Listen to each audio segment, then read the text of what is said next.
Kamar Dagang dan Industri Kadin Sumsel menggelar acara Muprop Kadin di Hotel Arya Duta Palembang, Senin 16 November 2015. Dalam acara ini mengangkat tema optimalisasi sinergitas dunia usaha dengan pemerintah dan pemangku kepentingan untuk pembangunan Sumatera Selatan. Menurut Ishak Meki, Wakil Gubernur Sumatera Selatan, peranan Kadin sangat besar dalam mewujudkan iklim perdagangan investasi di Sumatera Selatan. Kadin harus bersinergi dengan pemerintah, masyarakat, swasta, dan sebagainya. Nah, peranan Kadin ini sangat besar dalam mewujudkan iklim perdagangan investasi di Sumatera Selatan.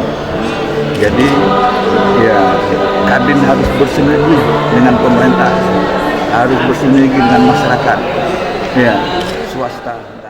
Sementara itu, Dodi Reza Alex, Ketua Kadin Sumsel terpilih, mengatakan di dalam Muprop ini akan ada rekomendasi-rekomendasi yang akan dihasilkan oleh rapat kerja di komisi untuk sebagai rekomendasi kepada pemerintah.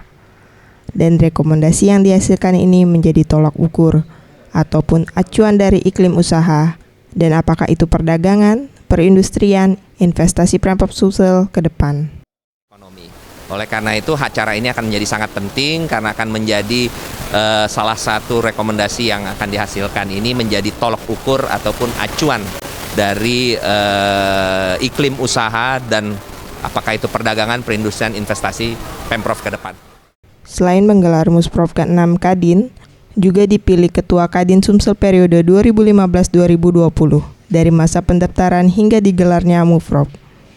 Hanya ada satu calon tunggal, yaitu Dodi Reza Alex, dan terpilih secara aklamasi dalam Muprop. Mega Dwi Handayani, Gusti Putu Sumesta Yasa, Sriwijaya TV.